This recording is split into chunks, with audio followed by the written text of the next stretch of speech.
December 15th arrived with the first snow of the season, flakes drifting past the windows of Riverside Bistro like frozen confessions falling from a white sky.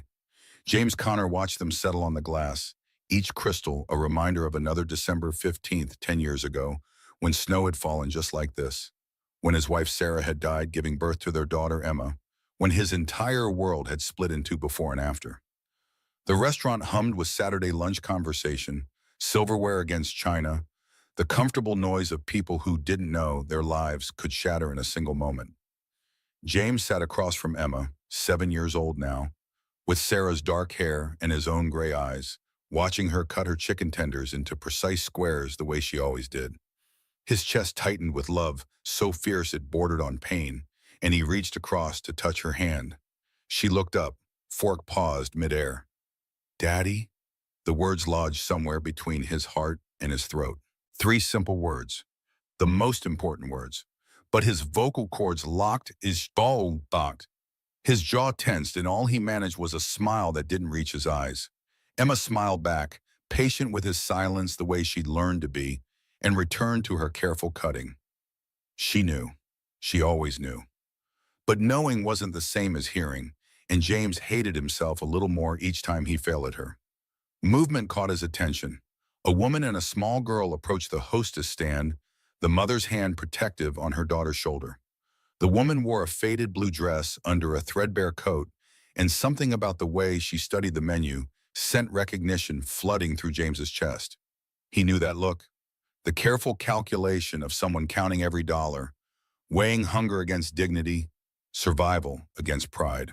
Her hands trembled slightly as she held the laminated menu, and James noticed paint stains on her fingertips, faded but permanent, the kind that spoke of clay and creation rather than walls and renovation. The little girl beside her couldn't have been more than 6, blonde curls escaping from a ponytail that had seen better days. Her coat hung too large on her small frame, clearly a donation box fine, and her shoes pinched at the toes where her feet had outgrown the leather. But it was her eyes that stopped James cold. They had found Emma's plate, locked onto those golden chicken tenders with an intensity that transcended ordinary hunger. Her small hands gripped the edge of the hostess stand, knuckles white, and the raw need in that gaze made something crack open in James's carefully constructed defenses. Emma noticed too. She lowered her voice to a whisper that still carried. Daddy, why is that little girl looking at my food? James touched the wedding ring he still wore on his left hand, a habit from moments when the past pressed too close. Maybe she's hungry, sweetheart. The hostess returned to the woman with a menu, speaking low enough that James couldn't hear the exchange. But he watched the woman's face as she opened her purse, hands shaking now as she counted bills and change onto the podium. Quarters, dimes, a few crumpled dollars. The hostess's expression shifted from professional courtesy to uncomfortable pity, and she leaned down to whisper something. The woman's shoulders hunched inward, collapsing around some invisible wound, and her face flushed with the particular shame of not being enough. She stood abruptly, the movement sharp and final. Her hand found her daughter's, and she turned toward the door with the rigid posture of someone holding themselves together through sheer force of will. But the little girl turned back one last time, her eyes finding Emma's plate again, and the longing in that backward glance hit James like a physical blow. Frank Sullivan's voice echoed in his memory, rough and kind. Don't let fear keep you frozen, son. Sarah wouldn't want that. James stood before conscious thought caught up with decision. Stay here, honey. He moved hurriedly through the restaurant, weaving between tables, reaching the entrance just as the woman pushed open the door. Cold air rushed in with a swirl of snowflakes. His voice came out rougher than intended. Excuse me, wait, please. The woman froze, her back to him for a long moment before she turned. When she met his eyes, James saw walls so high and thick they might as well have been prison bars. This wasn't ordinary caution. This was someone who had learned to expect the worst from every kindness, every offered hand. He forced his voice softer. I thought maybe you and your daughter might like to join us for lunch. My daughter and I, we have plenty. The word came fast and sharp as a blade. No, James raised his hands, palms out. I didn't mean to offend. I said no. Her voice cracked on the second word, and something like pain flashed across her face before the walls slammed back into place. We don't need your charity." The little girl looked up at her mother, confused and still hungry, but the woman was already moving again, pulling her daughter through the door and out into the falling snow. James stood in the entrance, cold air washing over him, watching them disappear down the sidewalk. The door swung shut, sealing him back into the warm restaurant where conversations continued and people ate without counting the cost of every bite. When he returned to their table, Emma watched him with eyes too wise for 7 years old. "Is the little girl okay, Daddy?" James sat down heavily, appetite gone. "I hope so, sweetheart." But he knew better. He had worn that same expression once, standing outside a bakery with baby Emma strapped to his chest, counting coins that would never be enough. He remembered the weight of that moment, the crushing knowledge that he couldn't provide the most basic things for his child, the terror that someone would notice and take her away because he was failing at the most fundamental requirement of parenthood. 10 years ago, Frank Sullivan had found him washing Emma in a diner bathroom at 6 in the morning, living out of his car because he couldn't afford rent and daycare and food all at once. Frank had looked at him with understanding rather than pity and offered him a dishwashing job with hours that let him keep Emma close. No questions about his situation, no demands for gratitude, just respect wrapped in opportunity, dignity hidden inside a paycheck. Frank had said something that day that James had never forgotten. Real help doesn't make a man feel small. It just gives him room to stand up on his own. That woman in the faded blue dress needed room to stand, but she was too afraid to accept it, and James understood that too. When you've been burned by kindness that came with hidden prices, every offered hand looks like a trap. They finished lunch in relative silence, Emma stealing glances at him between bites. As they walked to the car, snow gathering on their shoulders, she tugged his hand. "Daddy, they were really hungry." James knelt to her level, snow soaking through his pants at the knees. He wanted to tell her that sometimes life was unfair, that sometimes good people suffered through no fault of their own, that the world was harder and crueler than she knew. But the words wouldn't come. They never did. So he just pulled her close, pressing his face into her hair, and hoped she could feel what he couldn't say. That night, after Emma fell asleep, James sat in his office with a tumbler of whiskey he wouldn't drink and a photo album he opened too often. Sarah smiled up at him from glossy pages, pregnant and radiant in photos taken mere weeks before that December night. They had been so happy, so unprepared for tragedy. The doctors had given him a choice he couldn't make, and when he froze, unable to speak, they had made it for him. Emma lived, Sarah didn't, and James had been trapped in that moment of paralysis ever since, unable to voice the things that mattered most. He closed the album and pulled out his laptop, typing searches he'd run 100 times before.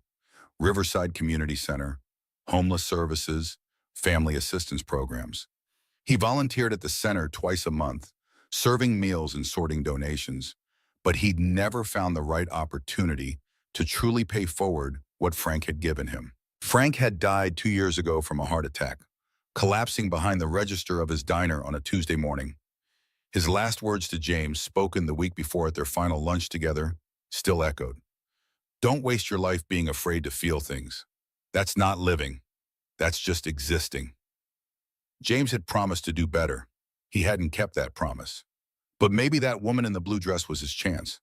He searched for hours, cross-referencing donation records from the community center with school registrations in the area, looking for any thread that might lead him back to her. It was invasive, probably crossing ethical lines, but desperation made people reckless. Finally, he found a possibility. A community center director mentioned in a local news article about art therapy programs for homeless families, saying they had a regular visitor who brought her daughter to the park next door every afternoon. Riverside Park, 2 blocks from Emma's school. James closed his laptop and stared out his office window at the snow still falling in the darkness. Tomorrow was Sunday, but Monday would bring a new chance, a patient approach. No pressure, no demands, just presence. The way Frank had offered him quiet dignity 10 years ago, James could offer this woman the same thing, if she'd let him. The weekend crawled past with torturous slowness. Sunday brought more snow and a restlessness James couldn't shake. Emma noticed, asking 3 times if he was okay, and each time he nodded and failed to say what he was feeling. They built a snowman in the backyard, Emma's laughter bright against the white landscape, and James tried to be present in the moment instead of already living in Monday's uncertainty. That evening, Emma brought him a drawing she'd made.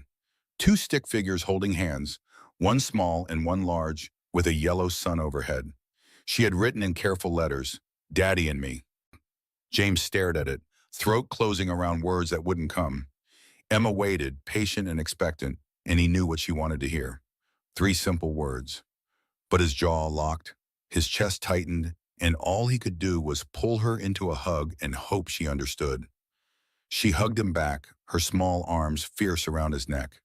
"It's okay, Daddy. I know you do."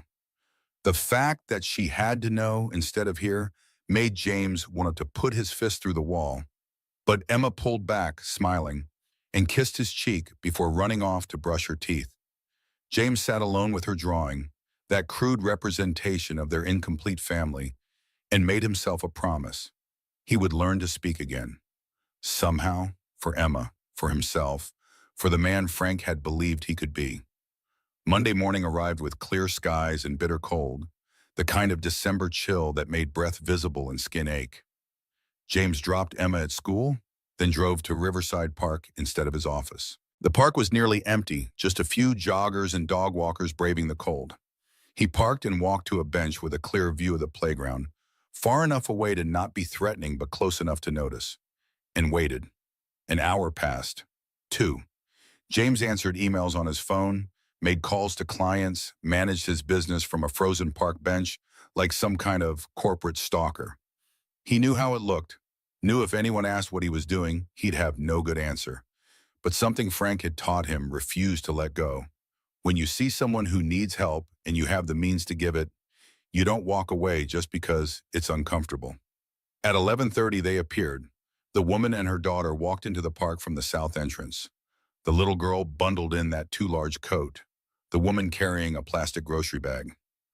They moved to a spot near the creek that ran through the park's center, a small stretch of ground sheltered by bare trees. The woman spread a thin blanket on the frozen ground, and the little girl sat down immediately, pulling something from the bag. James stayed where he was, far enough away to not intrude.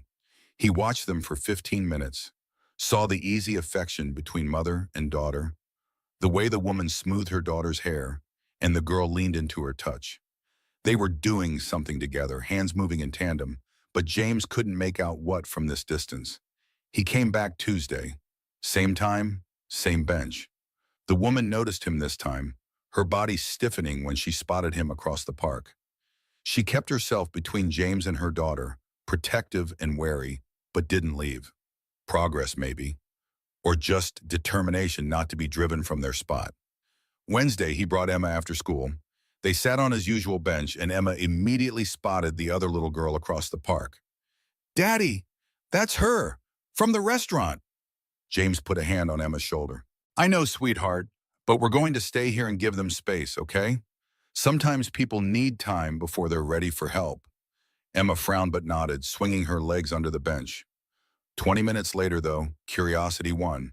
She hopped down and ran toward the playground, ignoring James's call. He stood to follow, but Emma wasn't heading for the swings. She was heading for the creek, where the woman and her daughter sat with their hands covered in mud. James's heart hammered as he approached, slow and careful, keeping his distance. Close enough now, he finally saw what they were doing. Sculpting. The little girl had created a small figurine, crude but recognizable as a person, and the woman was helping her add details. More figurines sat on the blanket beside them, a whole collection of mud sculptures drying in the cold air. Emma crouched down a few feet away, watching with fascination. "What are you making?" The little girl looked at her mother for permission before answering. "People. Mama's teaching me." The woman's hands stilled, and James saw them clearly now. Artist's hands, calloused fingertips from working with clay, stains that would never fully wash away, movements that spoke of muscle memory and trained skill. She wasn't just passing time. She was creating, even with nothing but mud and determination. Emma pointed to one of the figurines. "That one's really good. The arms are hard, right?" The little girl nodded enthusiastically. "The arms always break." Emma dug into her coat pocket and pulled out a stick she'd collected earlier. "You could use this. Make the arms stronger inside before you add the mud around it." The little girl's face lit up. She looked at her mother again, and this time the woman's expression had shifted slightly, walls lowering just a fraction. She nodded, and her daughter took the stick from Emma, immediately applying it to her next sculpture. James stayed back, giving them space, but the woman's eyes found his. They stared at each other across 10 feet of frozen ground, and he saw her recalculating, reassessing. His daughter was kind. That meant something. Emma chatted with the little girl for a few more minutes, then ran back to James. Her name is Lily, Daddy, and her mama makes beautiful things. They walked back to their bench, and James sat down with his heart still racing. Emma settled beside him, content to watch Lily from a distance now. The woman hadn't left, hadn't run. That was something. Thursday brought freezing rain, and James didn't go to the park. Friday the weather cleared, and he returned to find them already there. This time, the woman didn't stiffen when she saw him. She just watched him settle onto his bench, then returned her attention to Lily. The following Monday, something changed. James arrived to find the bench already occupied by the woman. She sat on one end, Lily playing nearby, and when James approached, she didn't move. He hesitated, then sat on the opposite end, leaving 3 feet of space between them. Neither spoke. Lily played on the swings. James pulled out a book he'd brought for exactly this purpose, making himself a non-threatening presence. The woman drew in a small sketchbook, her hand moving with quick, confident strokes. 30 minutes passed in silence. Then Lily ran over, breathless and pink-cheeked. "Mama, is that the man from the restaurant?" The woman's hand stilled on the page. "Yes, but we don't bother people, remember?" Lily turned to James anyway, too young to understand adult boundaries. "Do you come here a lot?" James smiled, keeping his voice gentle. "I do. My daughter goes to school across the street." "Your daughter with the chicken tenders?" Lily's directness was pure child honesty. "That's right. Her name is Emma. She loved meeting you." "I'm Lily." She beamed, then pointed to her mother. "My mama pushes me on the swings, but not too high because she worries." James felt his chest tighten. That's what good mamas do. They worry because they love you. The woman's voice cut through the moment, firm but not unkind. "Lily, come here." Lily obeyed, and the woman pulled her daughter close, one arm around her shoulders. Protective, territorial. But when she looked at James this time, something had shifted. Not trust exactly, but the beginning of acknowledgement. He existed in her world now, not as a threat, but as a presence. She spoke directly to him for the first time since the restaurant. "I appreciate that you've been respectful, not pushing." James closed his book. "I didn't mean to intrude on your space." "You haven't." She paused, seeming to weigh her next words. "But I need you to understand something. I can't accept help from people. I've made that mistake before, and it cost me everything." The rawness in her voice stopped whatever platitude James might have offered. He just waited, letting silence be his response. She looked at Lily, smoothing her daughter's hair, with a tenderness that made James's throat tight. 2 years ago, Lily's father died. Car accident. No warning, no goodbye, just gone. James heard the old wound beneath the matter-of-fact delivery. "I'm sorry," she continued as if he hadn't spoken. "He left us with debt I didn't know about. Gambling debts. The kind that come with threats and broken kneecaps if you don't pay. I lost our house, our savings, everything." Lily leaned against her mother's side, quiet in that way children get when they sense adult pain. The woman's hand kept moving through her daughter's hair, the gesture as much for her own comfort as her daughter's. "I had been home with Lily since she was born, so I had no recent work experience. Nobody wanted to hire someone who'd been out of the workforce that long." Her mouth twisted. "Then I met a man named Victor Cross. He owned an art gallery downtown. Seemed successful. Kind. He offered me a job managing his gallery. Good pay, flexible hours, even gave me a small studio space to work on my own art." Something cold settled in James's stomach. He knew where this was going. "Victor was a sculptor. So am I. Was. I worked with clay, bronze, creating figurative pieces, mothers and children mostly." Her voice had gone flat, emotionless. "I thought I'd finally found someone who understood. An artist helping another artist." Lily had gone still, not playing anymore, just pressed against her mother. The woman's grip on her daughter tightened. At first, everything was professional, legitimate work, real paychecks. But then Victor started making requests, small things. Work late one night, have dinner with a potential buyer, wear a specific dress to an opening. Her voice dropped. Every request came with a reminder of how much he'd done for me, how grateful I should be. James felt rage building in his chest, hot and righteous, but he kept his expression neutral. Pushing now would shut her down. After 3 months, he called me to the studio late one night, said he needed help with a piece before a morning showing. I went because I needed the paycheck, needed to keep the small apartment I'd finally managed to rent. She stopped, swallowing hard. When I got there, he was drunk, aggressive, told me I owed him, that he'd given me everything and it was time to show my appreciation. Her hand was shaking now, but her voice stayed steady. He tried to force himself on me. I fought back with a clay knife, cut him across the arm, and ran. Got out of there and never went back. Lily made a small sound, and her mother immediately softened, pressing a kiss to her daughter's head. It's okay, baby. Mama's okay. But she wasn't okay. That much was obvious in every rigid line of her body, every careful word. Victor filed a police report, said I attacked him without cause, that I was unstable and violent. He had money, connections, reputation. I had nothing. The report stood. She looked at James directly, eyes bright with unshed tears. Then he made sure I couldn't work anywhere. Called every gallery, every art supply store, every place I applied. Spread rumors that I was dangerous, that I'd made false accusations. His network blacklisted me. James's hands were fists in his lap. He forced them open, forced his breathing steady. We lost the apartment, spent 6 months in a homeless shelter before I found work under the table at a laundromat. $7 an hour cash. It's not enough, but it's something. And at least I don't owe anyone anything. She turned to face him fully, and the pain in her expression was devastating. So when you offered to help at the restaurant, all I could think was, what's the price? What will you want from me when I can't refuse? Because that's how it works. Nobody helps for free. There's always a alternative. The words hung between them, heavy and brutal. Lily had tears on her cheeks, and her mother wiped them away gently before speaking again. And I can't risk it. Can't risk Lily. She's all I have left of anything good, and I won't let anyone hurt her because of my mistakes.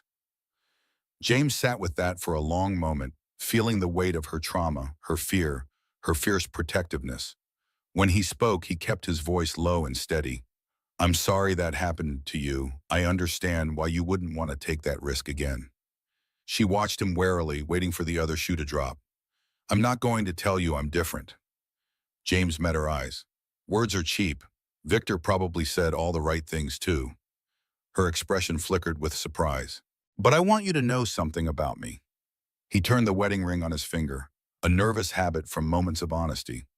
10 years ago, I was where you are. Single father, no job, sleeping in my car with my baby daughter because I couldn't afford rent. Her eyes widened slightly. My wife died giving birth to Emma. Childbirth complications, emergency C-section. The doctors gave me a choice.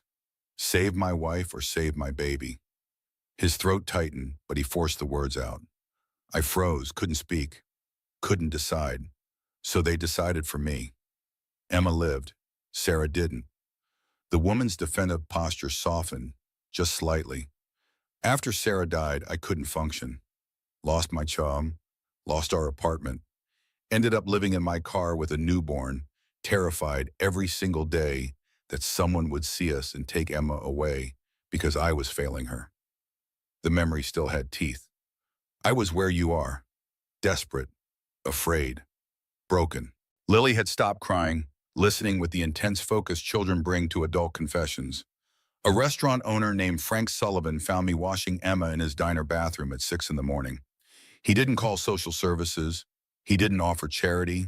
He gave me a dishwashing job with fair wages and hours that let me keep Emma with me. Treated me like a man capable of building his own future, not a charity case. The woman's hands had stilled on Lily's hair.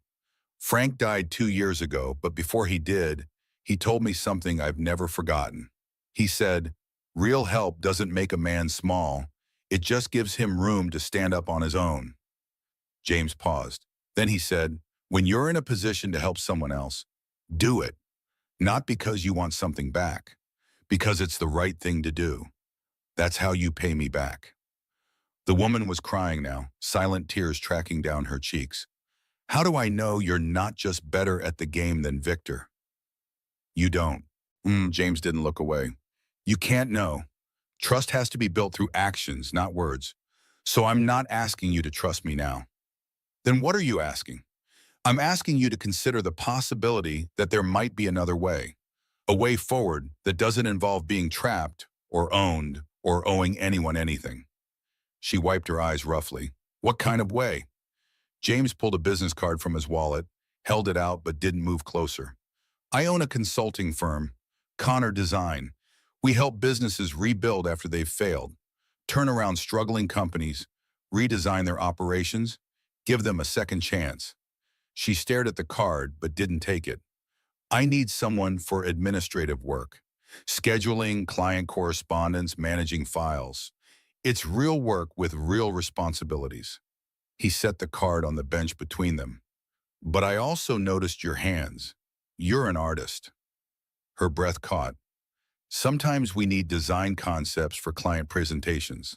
Sketches, visual mock-ups, three-dimensional models. If you have that skill, it could be part of the job." He stood slowly, giving her space. "I'm offering you an interview, not charity. You'd have to earn the position by being good at it. But if you are, then it's just employment, a contract, a paycheck, nothing more." She was shaking her head, but her eyes had locked onto that business card. "Why would you do this?" "Because Frank did it for me." James said it simply. "Because I remember what it feels like to be one bad day away from losing everything. Because Lily deserves more than counting pennies, and you deserve to not have to do it." He started to walk away, then turned back.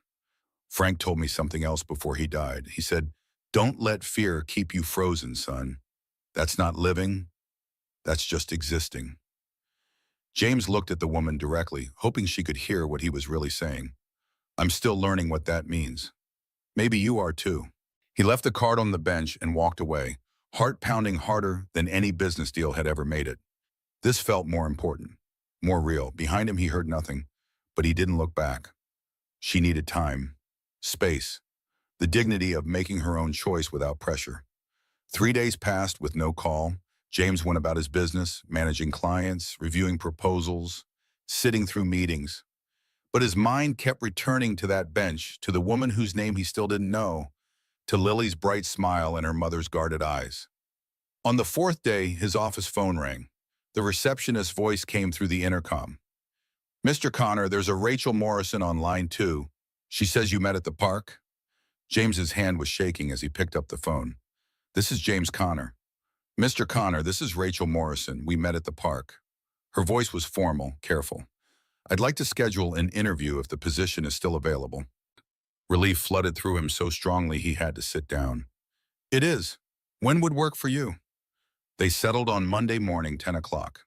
Rachel thanked him and hung up quickly, as if afraid she might change her mind if she stayed on the line too long. James sat at his desk for a long time after, staring at nothing. Frank's voice echoed in his memory. "When you see someone who needs help, don't walk away just because it's uncomfortable." He hadn't walked away, and neither had she. Monday morning, Rachel arrived 15 minutes early. James watched through his office window as she approached the building, Lily in tow. Rachel wore a carefully pressed dress that had seen better days, and she carried a folder that he assumed held her resume.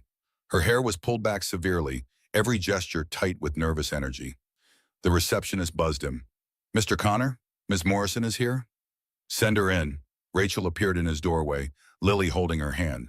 Up close, James could see the exhaustion in Rachel's face, the weight she carried in her shoulders. But her eyes were sharp, intelligent, assessing everything. "Mr. Connor, thank you for seeing me." She gestured to Lily. "I'm sorry, I couldn't find childcare on short notice. If you'd prefer to reschedule..." "It's fine," James smiled at Lily. "Hi, Lily. Do you remember Emma?" Lily nodded shyly. James pointed to a corner of his office where he kept toys for the occasional times Emma visited. There are some books and puzzles over there if you'd like to play while your mom and I talk. Lily looked at Rachel for permission, received a nod, and went to explore. Rachel watched her daughter settle before turning her full attention to James, and he saw her shift into professional mode, walls up but determination showing through. Please sit, James gestured to the chair across from his desk. Rachel sat, folder in her lap, hands gripping it tightly. I brought my resume. It's not very current, but let's start with something else. James leaned forward. Tell me about your art. What did you create? The question clearly surprised her. Her hands loosened slightly on the folder. I worked in clay primarily, figurative sculpture. I tried to capture, she paused, searching for words, connection, the unspoken things between people. Mostly I focused on mothers and children, the physical intimacy of that bond. Her hands moved as she talked, muscle memory taking over. James watched those artist hands shape invisible forms in the air, and something in his chest tightened. I had a small gallery showing 2 years ago, 12 pieces, bronze and clay. They sold out the first night. Pride crept into her voice before she caught herself. That was before everything fell apart. Do you have photos? A portfolio? Her face fell. Victor destroyed everything. My sculptures, my molds, my photographs, all of it. Yet James absorbed that violence, that targeted destruction of someone's life work. Then tell me about a piece you'd create if you could. Right now, anything you wanted. Rachel's eyes went distant, seeing something only she could envision. There's a sculpture I've been dreaming about for 2 years. A woman emerging from a cracked shell. Not like a bird, more like breaking through ice. Her hands are reaching up toward light, and there's a child below her, already free, pulling her up. What's it called? Rebirth. She said it without hesitation, and James heard longing in that single word. That's extraordinary. He meant it. Now let's talk about the practical stuff. Have you worked with scheduling software, client databases? They spent the next 30 minutes going through standard interview questions. Rachel answered thoughtfully, her intelligence evident despite the employment gaps. She had worked as a gallery manager before Lily was born, managed budgets and client relationships, organized exhibitions. The skills were transferable. James pulled out a work sample he'd prepared. Here's a realistic scenario. 5 clients need meetings this week. These are their availability windows and geographic locations. Schedule them efficiently. Rachel studied the paper, borrowed his pen, and worked through the problem with quick, methodical precision. She finished in under 10 minutes with a solution that was better than the one James's last assistant had produced. This is good. James set the paper aside. Very good. Rachel's shoulders relaxed incrementally. I need to be honest with you about something. James folded his hands on his desk. This isn't just an administrative position. We do occasionally need design work for client presentations, visual concepts, sometimes 3-dimensional mock-ups. If you're interested, that could be part of your responsibilities. You want me to create again? Her voice was barely a whisper. If you want to, no pressure. But we have a small studio space on the 3rd floor that's not being used. Basic supplies, good light. It's yours if you want it. Tears gathered in Rachel's eyes. Why would you give me that? Because artists need space to create, and because you deserve to have your voice back. James pulled out a contract he'd drawn up the night before. Here's what I'm offering. $45,000 a year, 3-month probationary period during which either of us can terminate with 1 week's notice. After probation, it becomes permanent with full benefits, including health insurance. Rachel's hands shook as she took the contract. Take it home. Read it carefully. Maybe have someone look it over. There's no hidden clauses, no obligations beyond doing good work. But I want you to feel safe before you sign anything. She scanned the first page, eyes moving rapidly, and James saw her checking for traps, for loopholes, for the places where predators hide their true intentions. After several minutes, she looked up. This is very fair. It's meant to be. James kept his voice level. I pay employees what they're worth and treat them with respect. In return, I expect quality work and honesty. That's the extent of it. She studied him for a long moment, searching for deception. James held her gaze steadily, letting her look. Finally, Rachel spoke. I'll start Monday. And Mr. Connor, thank you. Not for charity, for the opportunity. You're welcome. James stood, extending his hand. And Rachel, this isn't charity. You're going to earn every dollar. I can be demanding when it comes to quality work.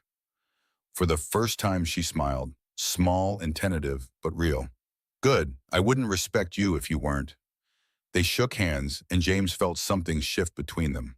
Not friendship yet, but the beginning of mutual recognition. Two people who had both known darkness, choosing to believe in possibility. Rachel collected Lily, who had built an elaborate structure from blocks and was reluctant to leave.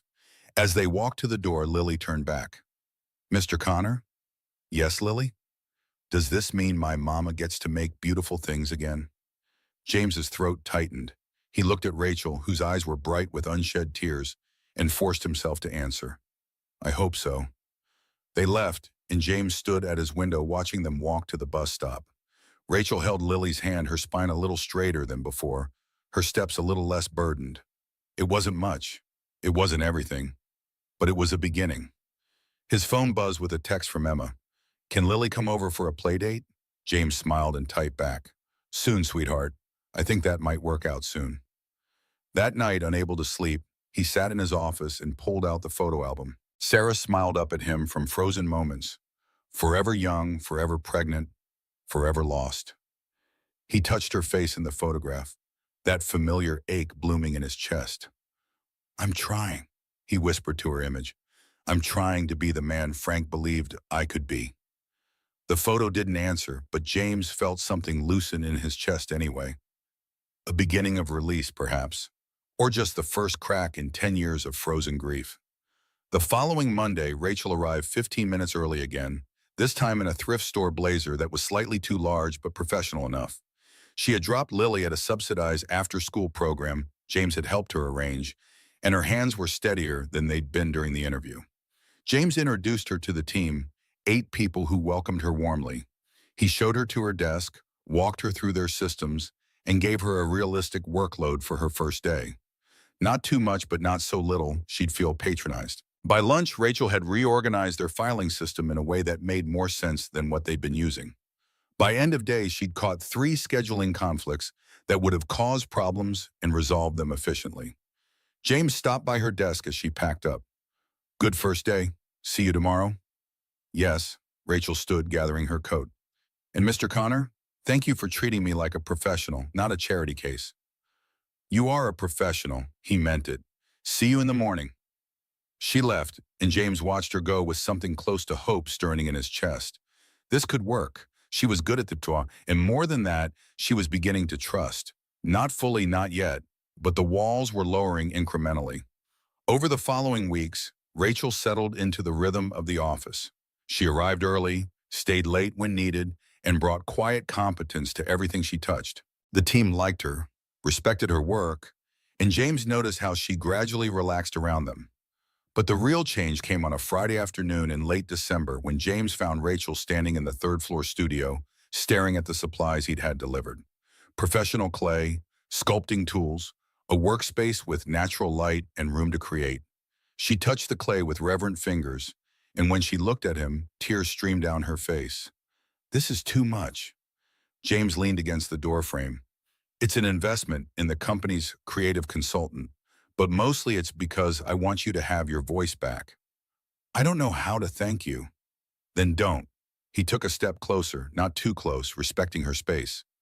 Just create, that's enough. They stood in the studio, afternoon light washing over them, and something passed between them that James couldn't name. Connection, maybe. Understanding. The recognition of one wounded soul seeing another. Rachel turned back to the clay, her hands moving without conscious thought, and James watched as she shaped a small form. Just a beginning, rough and unfinished, but already beautiful in its potential. What will it be? He asked softly. I don't know yet. Her hands kept moving. Something about starting over, maybe. About finding hope when you thought it was gone. James's chest tightened. That sounds perfect. He left her there, creating in the golden afternoon light, and returned to his office feeling lighter than he had in months. maybe years. Frank would have been proud. Sarah would have been too. That evening, his phone rang as he was packing to leave. Unknown number. He answered anyway. James Connor. Heavy breathing on the other end, then a voice smooth as poison. Mr. Connor, my name is Victor Cross. I believe you recently hired someone who works for me. James's blood ran cold. Worked for you, past tense. Semantics. Victor's voice dripped false courtesy. I'm calling as a professional courtesy to warn you. Rachel Morrison is unstable, dangerous. She attacked me with a weapon and has made several false accusations. I have documentation, if you'd like to see it. I know what happened. James kept his voice level. And I know exactly who you are. Silence on the other end, calculating. Then you're making a mistake, Mr. Connor. A costly one. Rachel has a pattern of manipulating kind-hearted employers and then turning on them when they don't give her what she wants. I tried to help her. She tried to destroy me. We're done here. Wait, Victor's voice sharpened. I'm trying to save you from making a terrible mistake. That woman is poison. She'll ruin your business, your reputation, everything. I'm offering you a chance to cut ties before she hurts you too. James's grip on the phone tightened. Victor, I'm going to say this once. Rachel Morrison is an exceptional employee and a talented artist. She's also a survivor of your assault and harassment. I know what you did to her. I know about the false police report. I know about the blacklist. You know nothing. I know enough.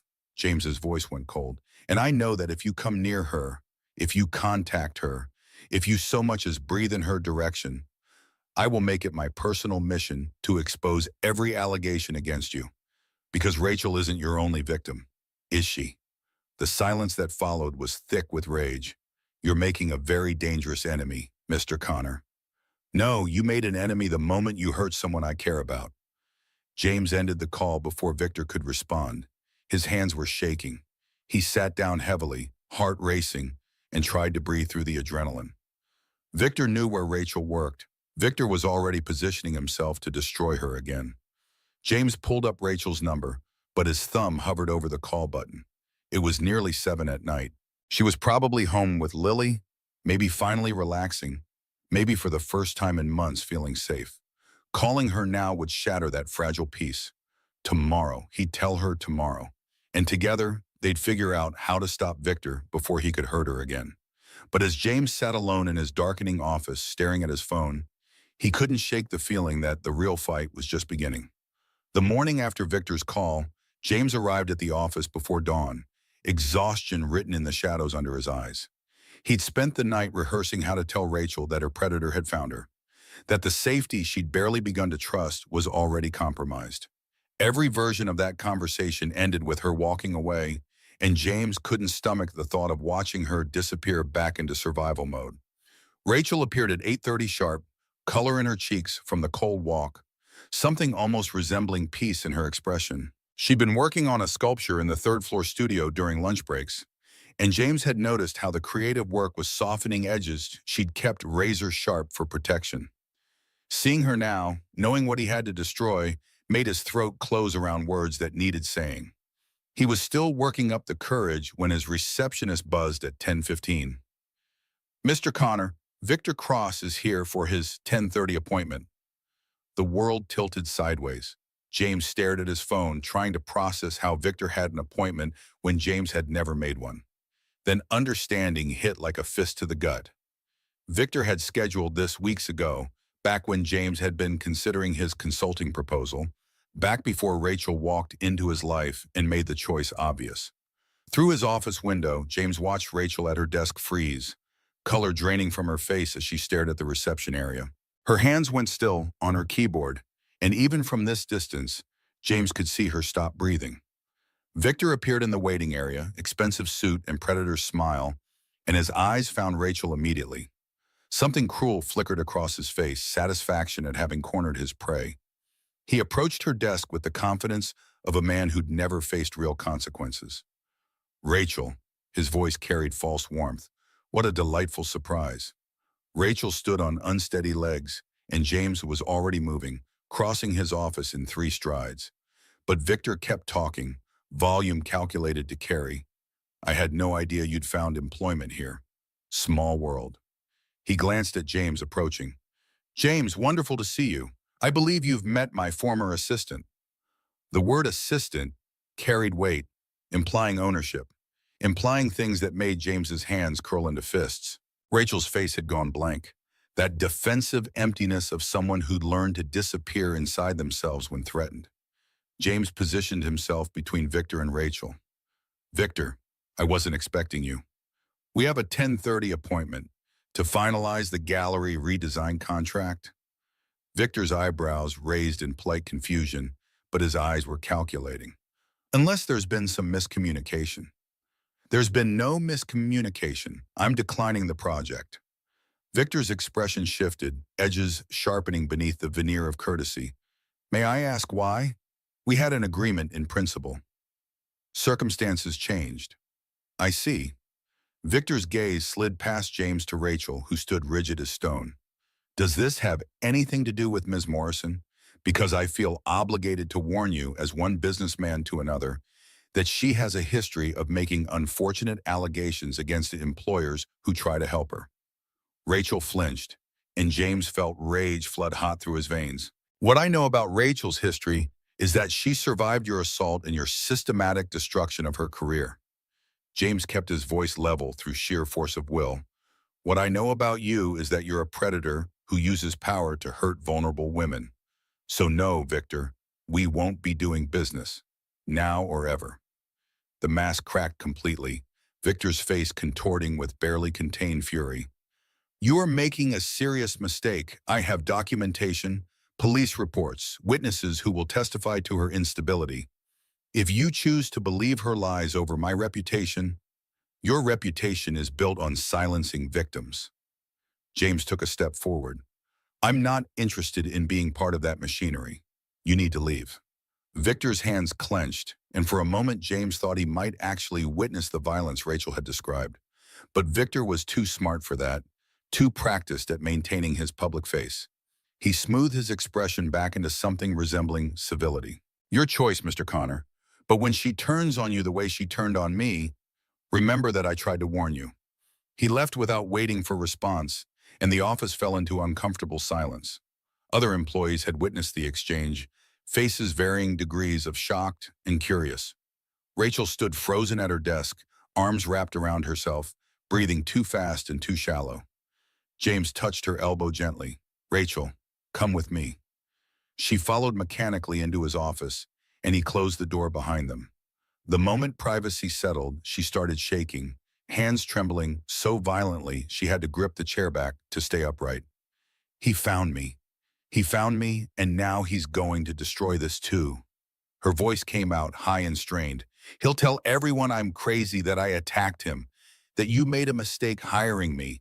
He'll ruin your business, your reputation, everything, and it's my fault for thinking I could have anything good. Rachel, stop. James moved closer but didn't touch her, giving her space to breathe. Victor can't hurt you here. I won't let him. You don't understand. Tears tracked down her cheeks. He's powerful, connected. He destroyed my entire career with a few phone calls. What's he going to do to you? I don't care what he does to me. James heard the truth in his own words. I care about making sure you're safe. That's all that matters. Rachel shook her head, backing toward the door. I can't let you sacrifice your business for me. I'm not worth that. You are worth that. The words came fierce and certain. You're worth more than any contract, any client, any amount of money. She stared at him, something raw and desperate in her expression. Wait, why would you risk everything for someone you barely know? Because somewhere between that first rejection and this moment of crisis, she'd stopped being a stranger. Because watching her create beauty in the third-floor studio made his chest ache with feelings he'd thought died with Sarah. Because when she smiled at something Emma said during their brief interactions, James saw the possibility of a future he'd convinced himself he didn't deserve. But those words stuck in his throat, trapped behind 10 years of emotional paralysis, and all he managed was, because it's the right thing to do. Rachel's face crumpled. She grabbed her coat and bag, movements jerky with panic. I'm sorry, I can't do this. I can't stay here and watch him destroy you because I was stupid enough to think I could escape. Rachel, wait. But she was already gone, door slamming behind her, footsteps rapid down the corridor. James stood alone in his office, heart hammering, and knew he'd just lost something precious before he'd fully understood what he was holding. 3 days passed with no word. James called, texted, left voicemails that went unanswered. He drove past the shelter where Rachel had mentioned living, but couldn't bring himself to show up uninvited and violate her privacy.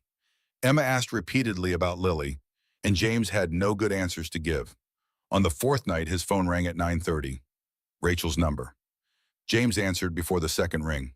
Rachel? Panic flooded through the line, her voice breaking. Mr. Connor, I'm so sorry to call this late, but I don't know what else to do.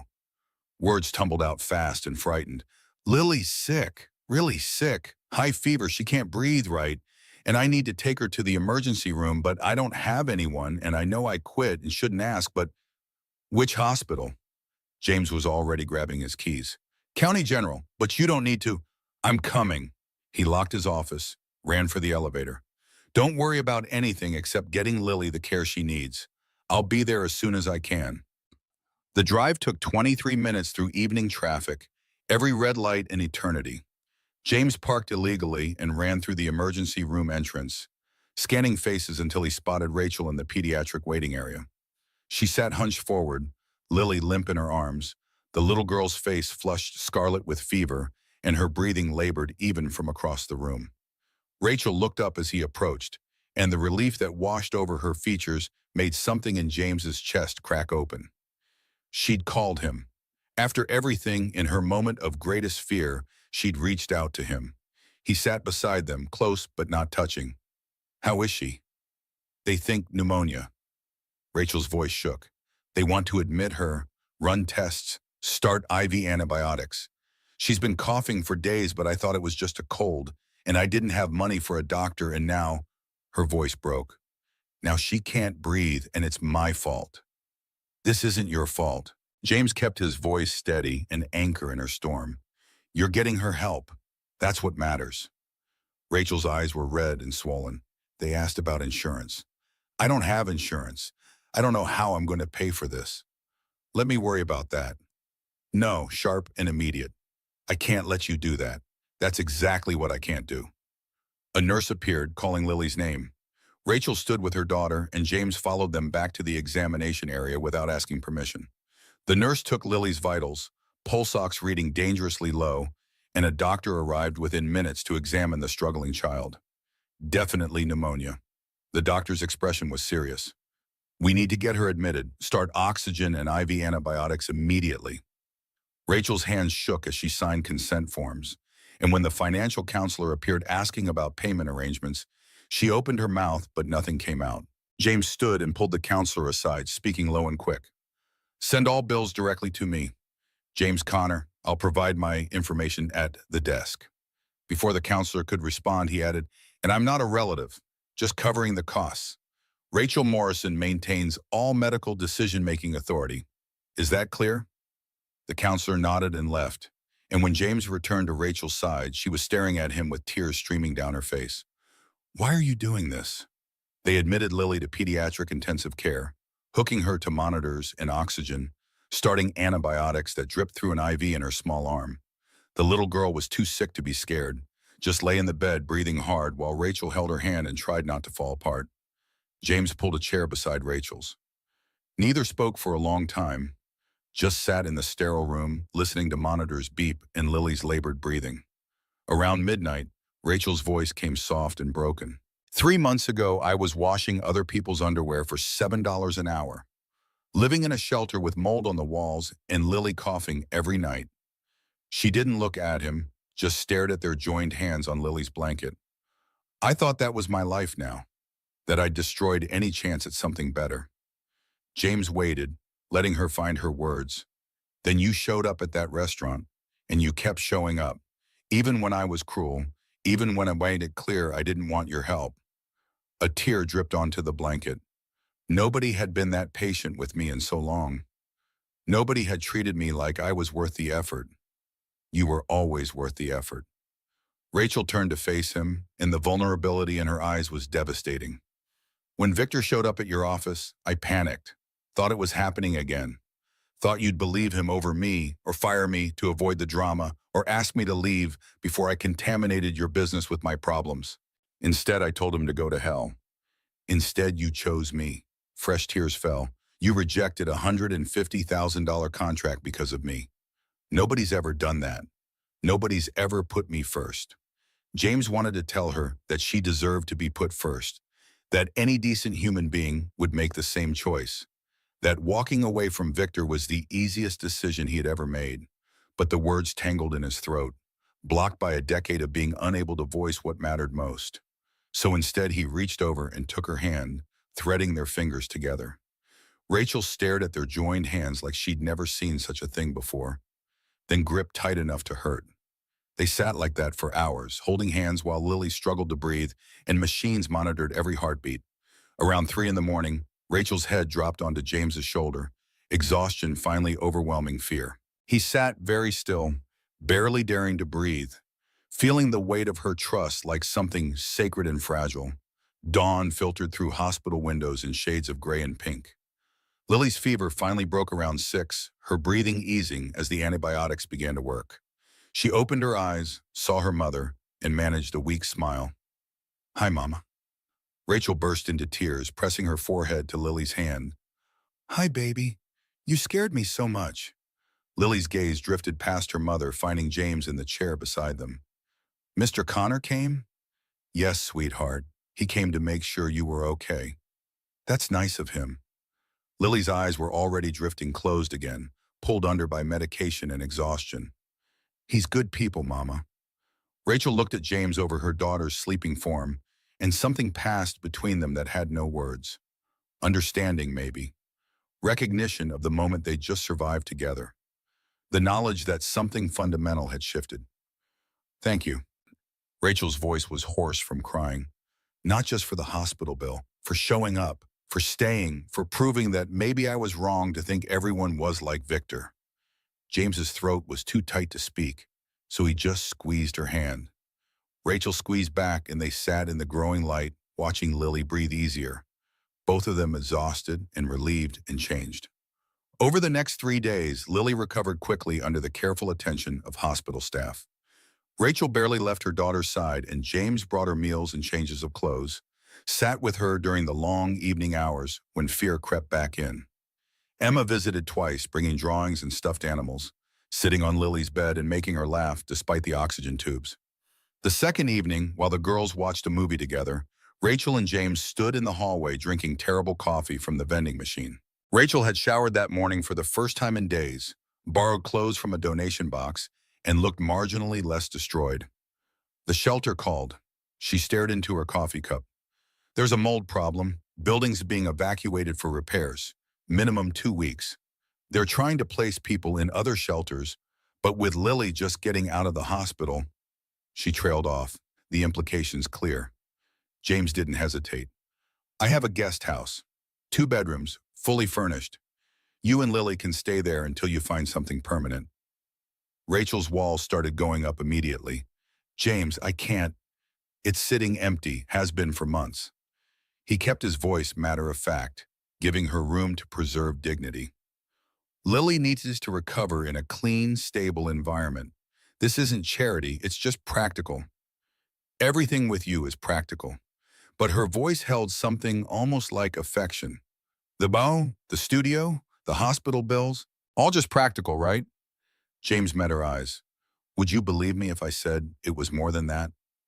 The question hung between them, heavy with implications neither was ready to fully examine. Rachel looked away first, but color had risen in her cheeks. "I'll stay until Lily's better. Then we'll find our own place." Fair enough.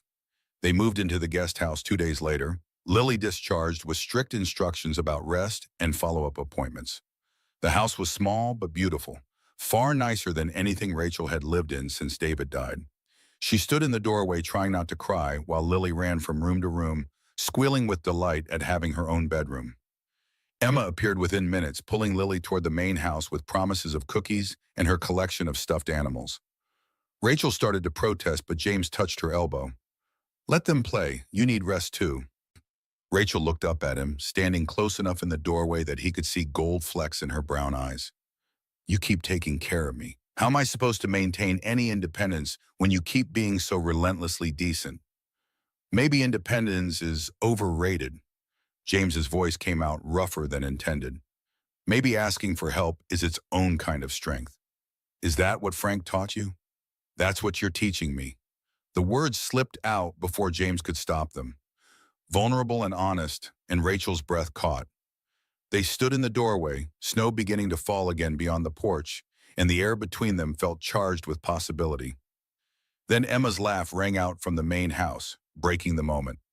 Rachel stepped back, walls flickering up briefly before she forced them down again. I should go make sure Lily doesn't destroy your home.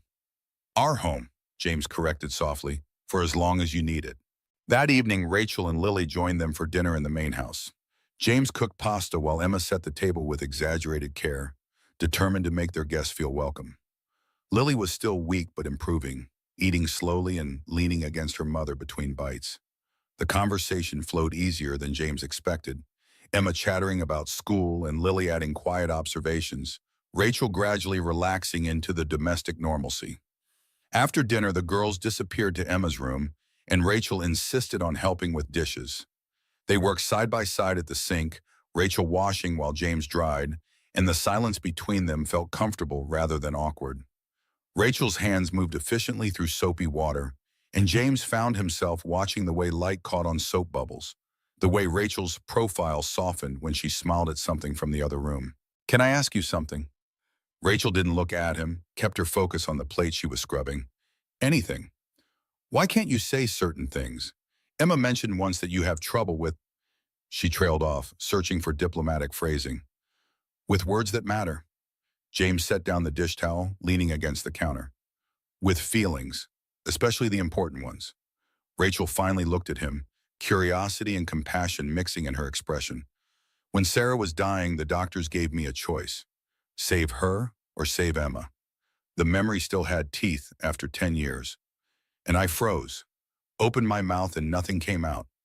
I couldn't speak, couldn't decide, just stood there like a coward while my wife died. James, that's not cowardice, that's trauma. Maybe, but ever since, whenever I try to say something that really matters, my throat closes up. The words just stop. He looked away, shame burning hot. Emma asked me 2 months ago if I loved her, and I couldn't answer, couldn't say the 3 words she needed to hear. What kind of father does that make me? Rachel set down the plate she'd been washing, dried her hands, and turned to face him fully. The kind who shows his daughter every single day through his actions. Emma knows you love her, James. She doesn't need the words. But she deserves them. His voice cracked. And I can't give them to her. Can't give them to anyone. Rachel took a step closer, and James found himself holding his breath. Maybe you're being too hard on yourself. Maybe speaking through actions instead of words isn't failure. Maybe it's just a different language. She was close enough now that he could smell her shampoo, something floral and clean, could see the exhaustion still lingering around her eyes from days of hospital vigil. His hand moved without conscious decision, reaching up to brush a strand of hair from her face. Rachel didn't flinch, didn't pull away, just looked up at him with something achingly vulnerable in her expression. I care about you. The words came out hoarse but clear, and James felt simultaneously relieved and terrified at having said them. I know it's too soon. I know you're not ready, but I need you to know that this isn't just about helping someone in need. It's more than that. Rachel's eyes shimmered with tears. James, you don't have to say anything back. I'm not asking for anything. He dropped his hand, giving her space. I just needed you to hear it. Rachel reached up and took his hand before he could fully withdraw it, holding it between both of hers. Nobody's been that honest with me in so long. Thank you. From Emma's room came a burst of laughter, both girls giggling over something only children found hilarious. The moment broke gently, reality reasserting itself. But when Rachel let go of his hand, her smile was real and warm. I should get Lily home. She needs rest. Of course. They collected Lily, who protested leaving, but was clearly exhausted.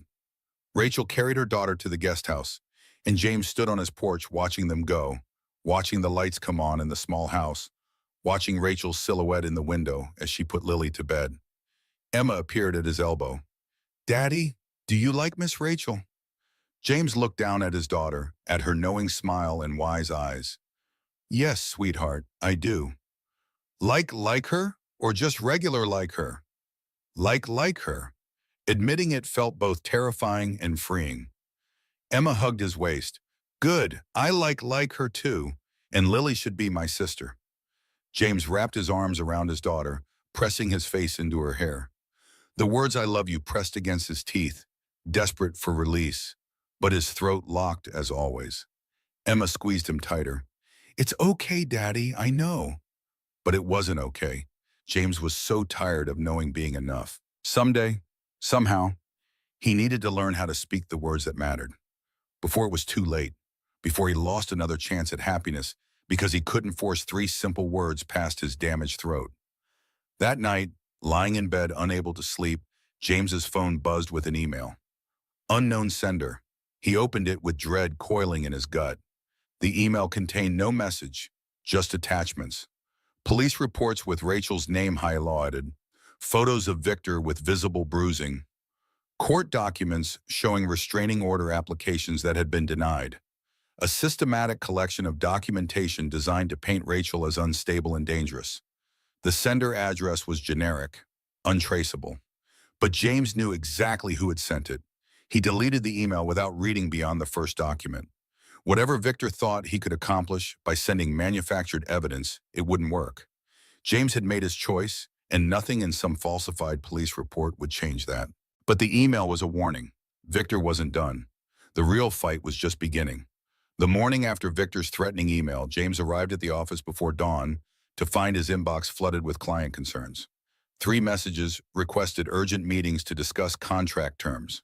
By 9:30, the first cancellation came through. A manufacturing redesign project worth $40,000, terminated with polite corporate language that barely masked the real message. Someone had been making calls. The second cancellation arrived before lunch. A retail chain that had committed to a 6-month consultation suddenly discovered budget constraints and shifting priorities. James recognized the pattern. Victor was using his network systematically, poisoning every professional relationship James had spent years building.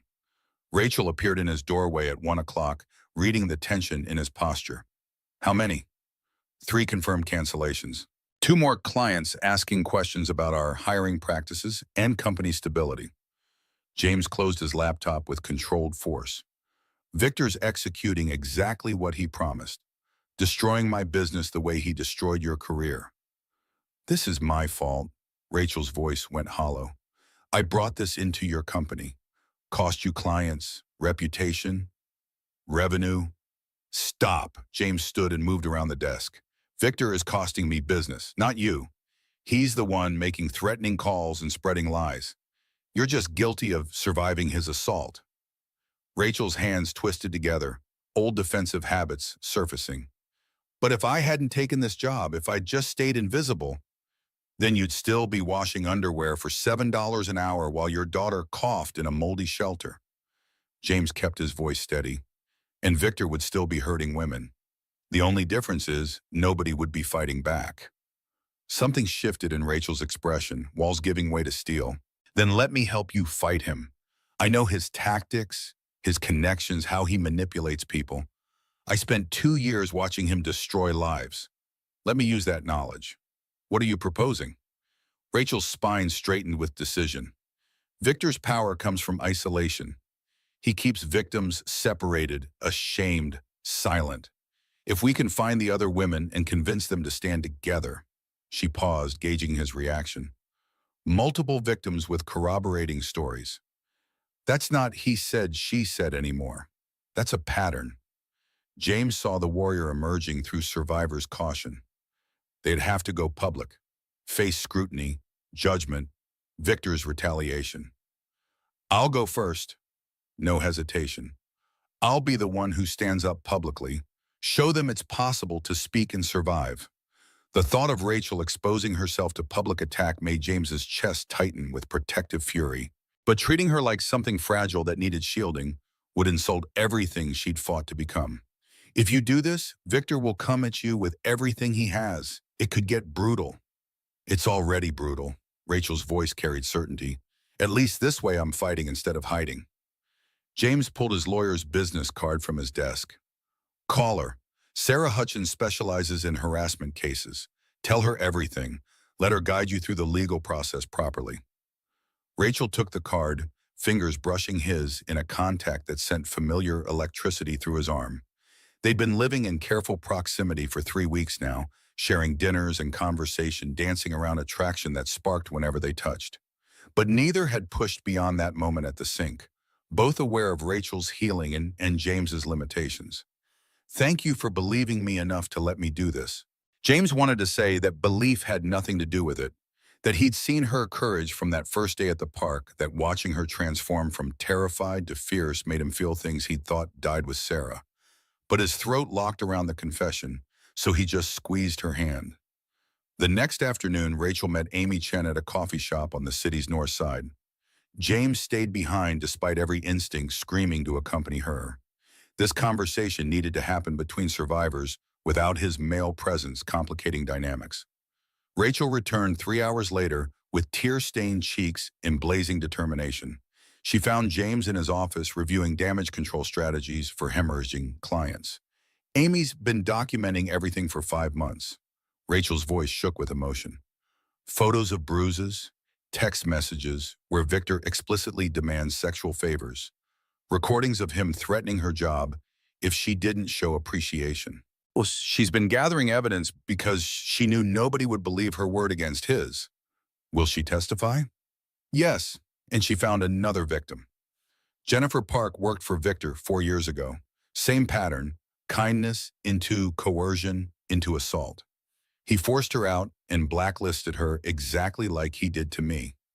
Rachel sat down heavily. There are probably dozens more. Women too scared to come forward because they watched what happened to me. 3 victims with corroborating stories. That's enough to establish pattern. James pulled up his lawyer's number. Sarah Hutchins can file formal complaints with the DA and civil suits simultaneously. Put legal pressure on Victor from multiple angles. Over the following week, Rachel coordinated with Amy and Jennifer while Sarah Hutchins built their case.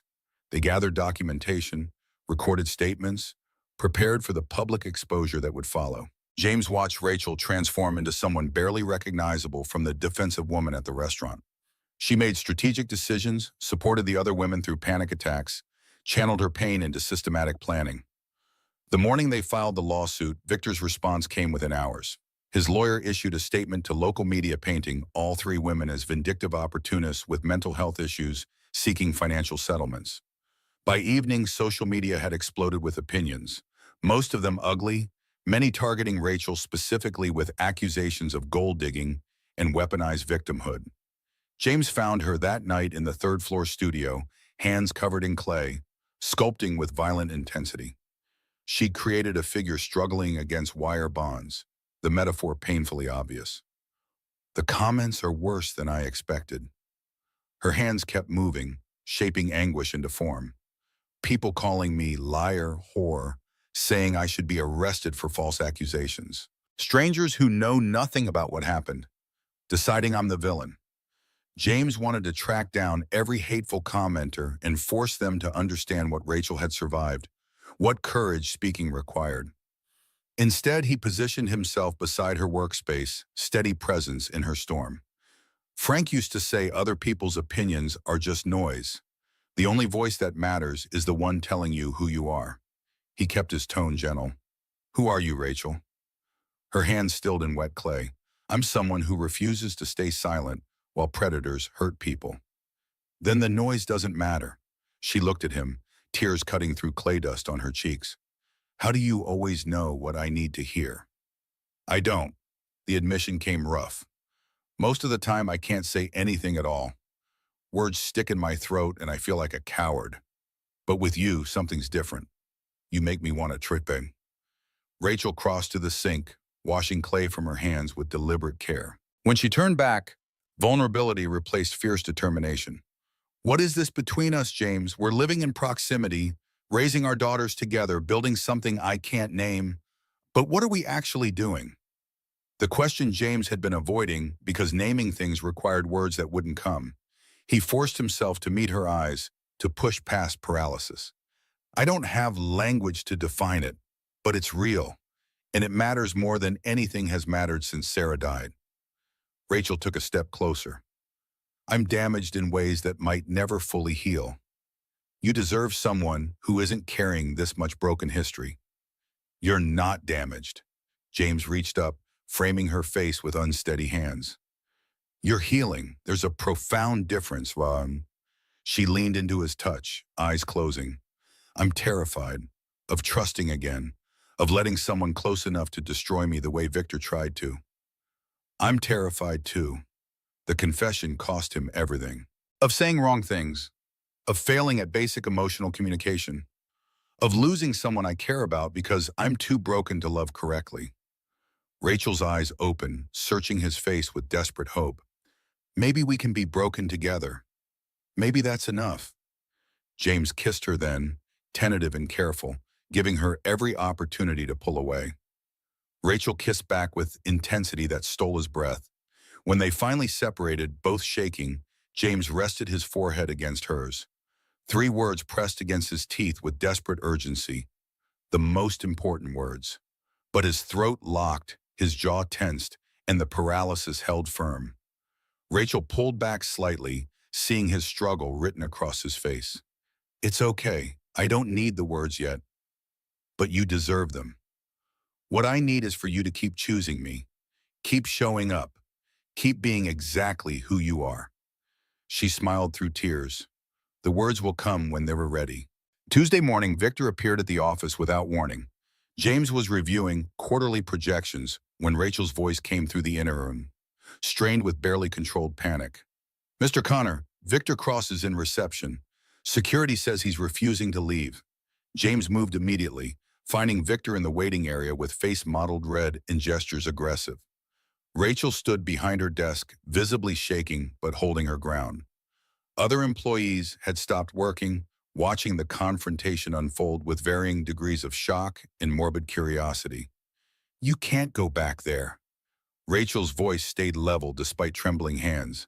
Get out of my way, you vindictive. That's enough, James's voice cut through like a blade. Victor spun to face him, fury naked and dangerous in his expression. You orchestrated this. Turned her against me, helped to fabricate accusations, destroyed my reputation for some delusional hero fantasy. I didn't turn Rachel against you. You managed that perfectly when you assaulted her. James positioned himself between Victor and Rachel, every protective instinct screaming. She's lying. They're all lying. Victor's volume rose, drawing attention from neighboring offices. I offered them careers, treated them professionally, and this is how they repay kindness? With false accusations and lawsuits designed to extort settlements? Amy Chen appeared from the stairwell on cue exactly as planned. She'd been waiting in a conference room with Sarah Hutchins and a police officer. Insurance against precisely this scenario. Amy held up her phone with recording app active and visible. I'm not lying, Victor. I have video of you cornering me in the storage room. Audio recordings of you threatening termination if I didn't provide sexual favors. Text messages where you explicitly demand I show gratitude for employment. Victor's face drained of color. You can't use those. That's illegal recording without consent. Sarah Hutchins stepped forward with lawyer's calm precision. Actually, it's completely legal in this state. Single-party consent laws mean Amy had every right to document workplace harassment. Victor looked between Amy, Rachel, the lawyer, and the uniformed officer with dawning understanding. He'd walked directly into a trap, and his carefully constructed defenses were disintegrating in real time. This is an ambush. This is accountability. Rachel's voice carried across reception with strength James had never heard from her. You spent years hurting vulnerable women and using power to silence us.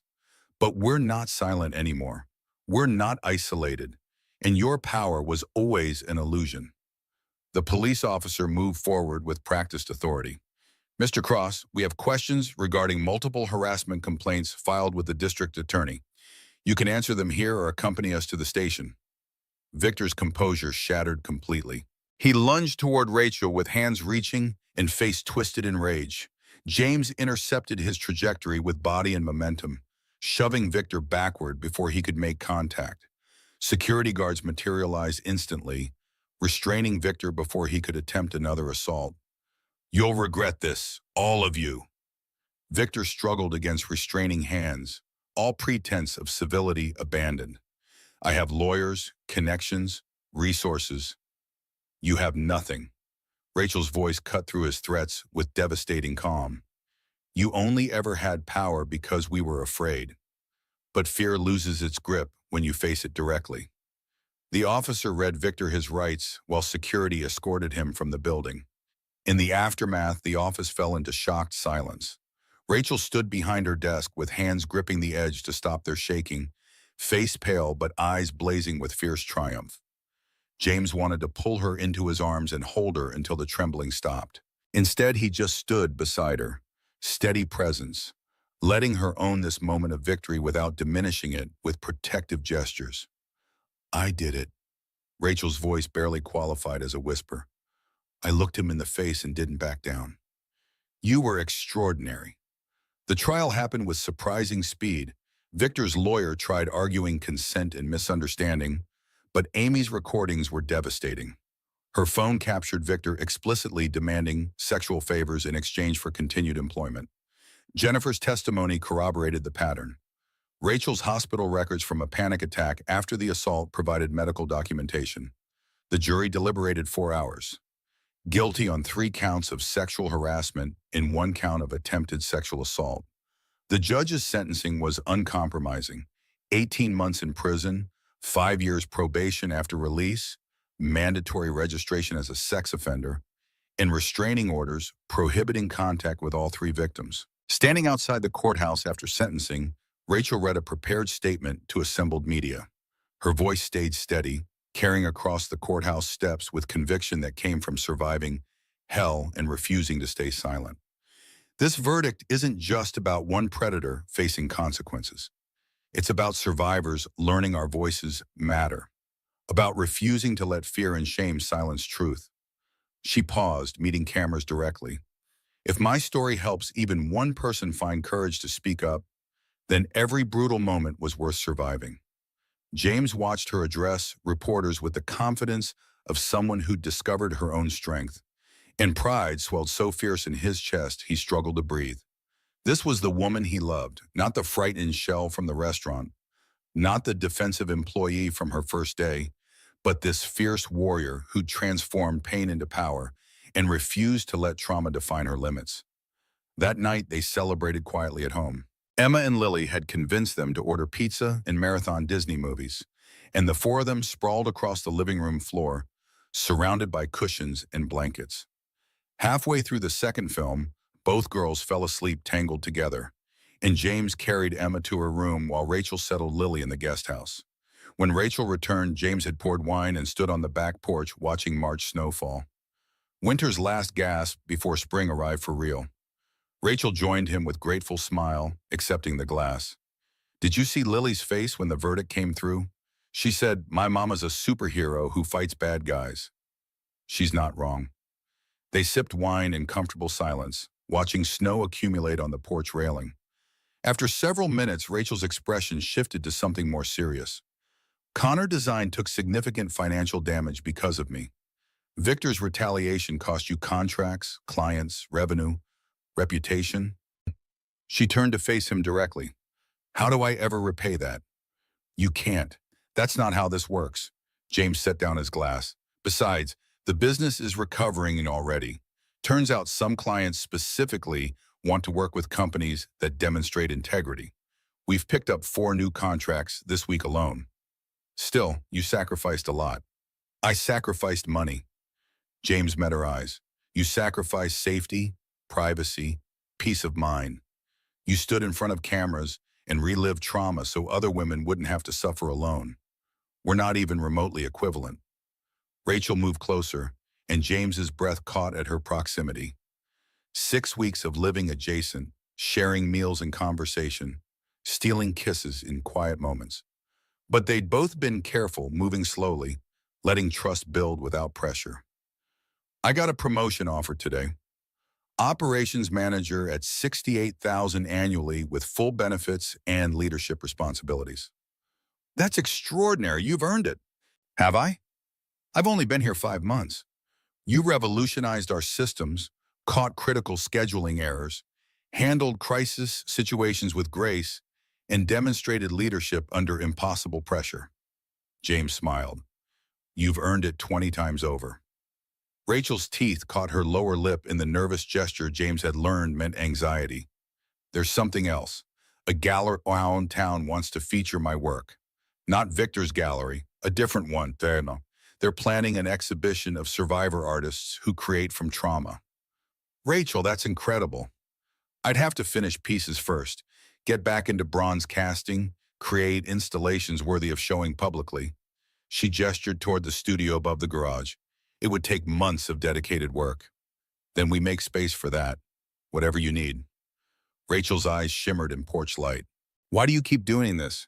Creating opportunities, making space for my dreams, treating me like I'm worth investing in? James set down his wine and took both her hands, committing to honesty despite his damaged throat. Because watching you create makes me feel alive in ways I'd forgotten existed. Because your strength inspires me to be braver. Because when I'm with you, I remember what hope feels like. James, Rachel's voice cracked. I'm terrible at this, at words and feelings and expressing things that actually matter. His chest tightened with familiar paralysis creeping close. But I need you to understand that you're not an obligation or a charity case. The words lodged in his throat exactly as they always did, trapped behind a decade of emotional lockdown. He tried again, jaw working, nothing emerging. Frustration burned hot and helpless in his chest. Rachel touched his face with infinite gentleness. Show me instead. You don't need words. James pulled her close and kissed her with everything he couldn't articulate. All the fear and hope and desperate affection poured into the contact, and Rachel kissed back with matching intensity. When they finally separated, both breathing hard, James rested his forehead against hers. I hate this, being unable to say what matters most, failing at the simplest emotional communication. You're not failing. Rachel's fingers traced his jaw. You show me every day through actions. That's its own language. Someday I want to actually say it. Then we'll work towards someday, together. The months that followed brought healing in accumulated layers. Rachel accepted the promotion and proved herself exceptional at leadership, managing teams with the same fierce competence she'd shown fighting Victor. She spent evenings in the studio creating pieces for the gallery show, bronze figures emerging from chaos, breaking through barriers, reaching toward light that had seemed unreachable. Emma and Lily became the sisters neither had been born with, but both deserved. They did homework sprawled across the living room floor, built elaborate blanket forts, choreographed dance routines to pop songs. Having Lily around softened something in Emma, brought out nurturing instincts, and James marveled at his daughter's capacity for love. One evening in early June, James found himself alone with Emma while Rachel took Lily to a follow-up pediatrician appointment. They sat at the kitchen table working through multiplication problems, and Emma suddenly set down her pencil with 7-year-old directness. Daddy, are you going to marry Miss Rachel? The question caught James completely off guard. Would you want me to? Obviously, then Lily would be my real sister instead of just my best friend, and we could all be a family forever. Emma's enthusiasm was pure and uncomplicated. Plus, Miss Rachel makes you smile more. You were really sad for a long time before she came. James's throat tightened. I didn't realize you noticed. I always noticed. Emma's voice went soft with wisdom beyond her years. After Mama died, you stopped laughing. You did all the parent things, but you seemed far away. With Miss Rachel, you are here again. The observation hit harder than expected. James had believed he'd been present for Emma, that his actions compensated for emotional distance. But children perceived more than adults gave them credit for. Do you think Mama would be okay with me loving someone else? Emma didn't hesitate. Mama would want you to be happy. That's what love does. It wants the other person to be happy, even if you can't be there yourself. The wisdom in those words, spoken by a child who'd never known her mother, made James's chest ache. When did you become so smart? I've always been smart. You just notice more now. Emma grinned and returned to her homework, leaving James to process the truth his daughter had delivered so casually. That night, sleepless and restless, James went to his office and pulled out the photo album he'd avoided for months. Sarah smiled up at him from frozen moments, forever young and hopeful. He studied her face, searching for permission or accusation, finding only the truth Emma had stated so simply. Sarah would have wanted him to be happy. Behind Sarah's favorite photograph, the one taken at their last anniversary dinner, James found the envelope. His fingers trembled as he pulled it free, seeing his name in Sarah's careful handwriting. The envelope was sealed, edges yellowed with age, and James had no memory of her placing this here. Inside, a letter on hospital stationery. Sarah's handwriting, written during one of her final hospital stays before the emergency that killed her. James's hands shook so violently he could barely read the words. My dearest James, if you're reading this, I'm gone, and I'm so sorry for leaving you and Emma. But I need you to know something vitally important. This isn't your fault. Whatever choice was made, whatever happened in that delivery room, it is not your fault. I know you, my love. I know you'll torture yourself with what-ifs and blame yourself for not being able to decide. But you gave me 7 beautiful years and our daughter. That's more than enough. Now I need you to do something for me, something essential. Live, really live. Not just exist, not just survive. Live. Fall in love again. Yes, I mean it. Find someone who makes you laugh, who sees you completely and loves you anyway. Someone who understands your silences and doesn't need you to be perfect. I know that terrifies you. I know you'll feel guilty, but loving someone new doesn't mean you loved me less. It means you learned from our love how to love it all. That's a gift, not a betrayal. Tell her you love her. Say it out loud. Don't assume she knows. Words matter, James. I know they're hard for you, but try. She'll need to hear them. And when you find her, when you love her, be happy. That's how you honor me, not by staying frozen in grief, but by living fully. By showing Emma that love doesn't end with loss, it just transforms. Be happy, my love. For me, for Emma, for yourself. You deserve joy. Don't let fear convince you otherwise. All my love, always. Sarah James read the letter 3 times, tears streaming down his face and dripping onto the pages. 10 years of guilt and paralysis, and Sarah had left him permission to heal. More than permission. Instructions. Be happy. Love again. Live fully. The words he'd been unable to give himself, Sarah had provided from beyond death.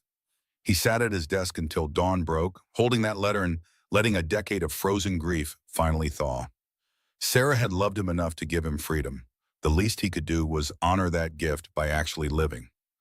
Morning light filtered through his office windows when James finally moved. He walked to the guest house and knocked on the door, letter still clutched in his hand.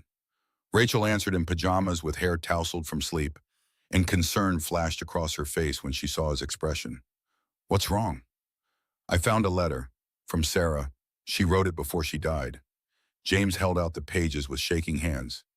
She gave me permission to move forward, to love again, to be happy. Rachel read carefully, tears gathering in her eyes. When she finished, she looked up at him with understanding and compassion written across every feature. She loved you so much. She told me to be happy, to find someone new, to not feel guilty about moving forward. James took Rachel's hands. I've been carrying guilt for 10 years, guilt for not being able to decide, for surviving when she didn't, for wanting to move forward while she stayed frozen in the past.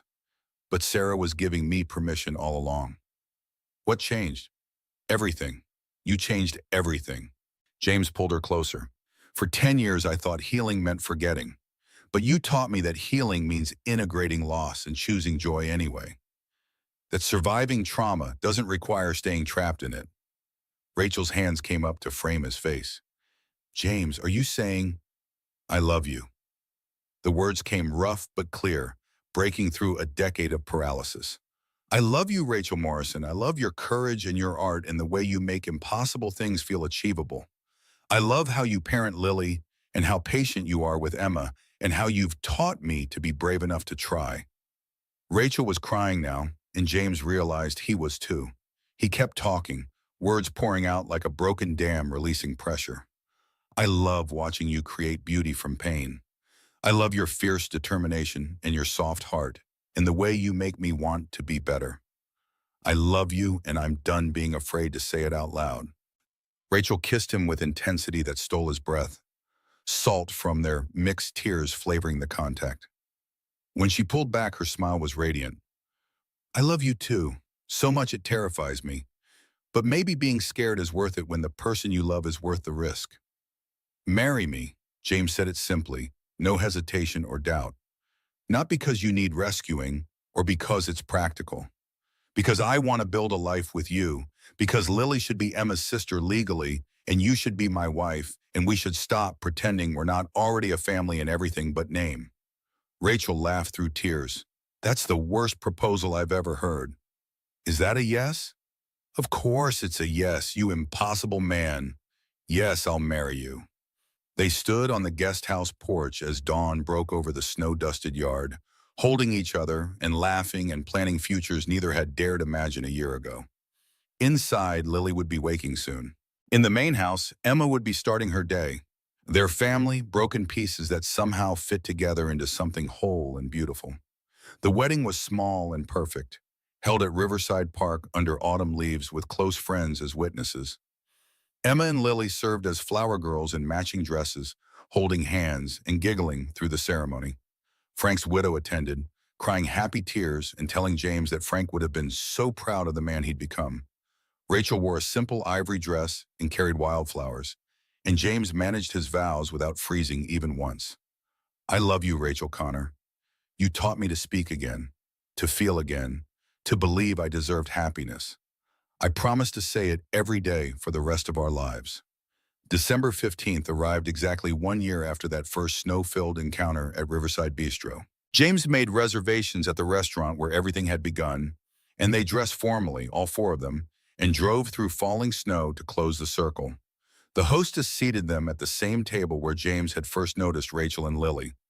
Snow fell past the windows in fat flakes, identical to a year ago, and James touched the wedding rings he now wore, his own alongside Sarah's, symbols of loves that didn't compete but coexisted. Emma and Lily were chattering about school when movement caught James's attention. A young woman with a small boy approached the hostess stand, and James watched her study the menu with familiar calculation. Counting change from her purse with shaking hands, the boy beside her staring at other diners' plates with hunger James recognized instantly. Rachel saw them too. Their eyes met across the table, and understanding passed between them without words. Rachel stood with quiet purpose and crossed to the hostess stand, and James watched his wife approach the struggling mother with the gentle confidence of someone who'd survived at identical darkness. Excuse me, I couldn't help but notice. Rachel's voice carried kindness without pity. My family and I have plenty of food ordered. Would you and your son like to join us? The woman's defensive walls went up immediately. Rigid posture, guarded eyes, the particular wariness of someone who'd learned to expect the worst from every kindness.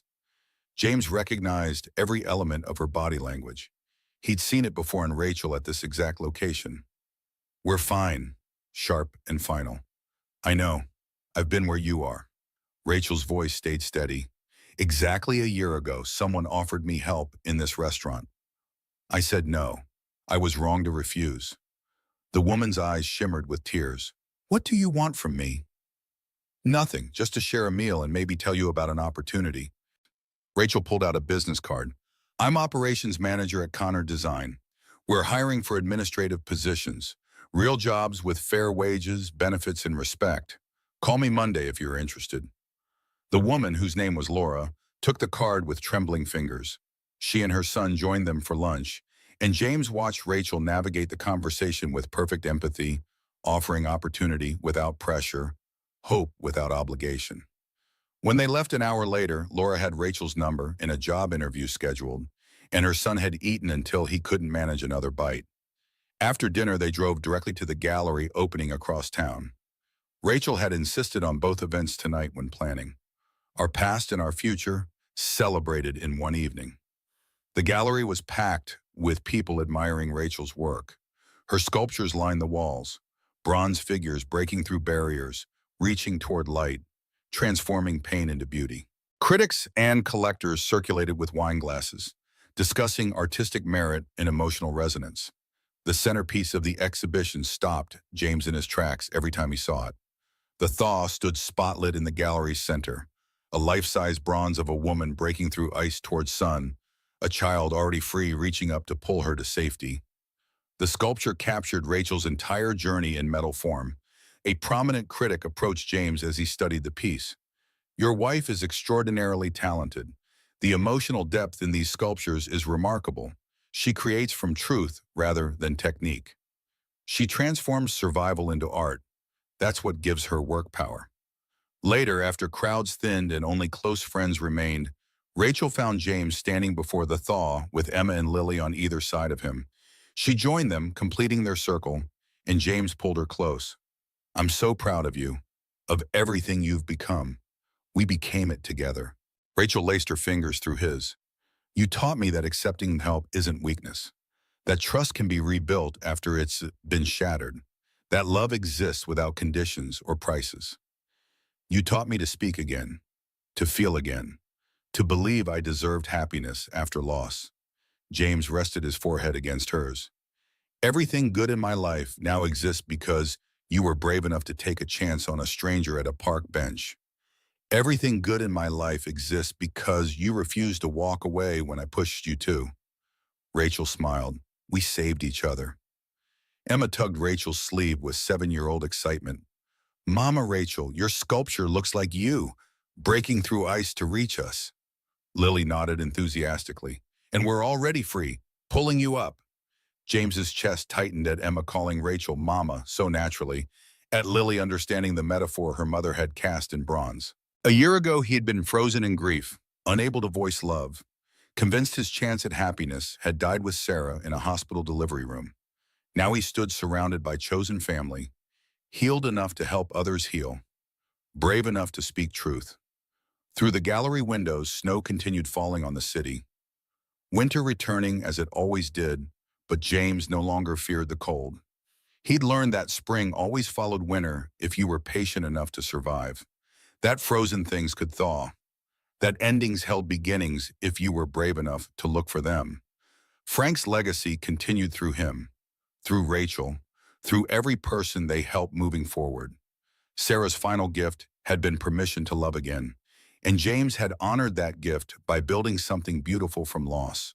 The circle was complete, and the ripple continued spreading outward, touching lives and changing stories with each act of courage passed forward. James gathered his family close, breathing in this moment of perfect contentment.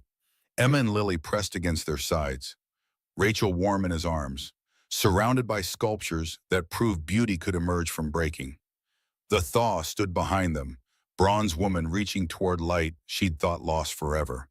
Art imitating life, life imitating hope. Outside, snow fell on the city where a year ago James had watched a hungry child stare at a plate of food and decided not to look away. That choice changed everything, not just for him, but for Rachel, for their daughters, for Laura and her son, for every person who would receive the gift they'd been given and pass it forward in turn. Love multiplied when given freely. Kindness created more kindness. And sometimes when you stood in winter believing spring would never come, all you needed was one person brave enough to offer warmth without conditions. That's how frozen things finally thawed.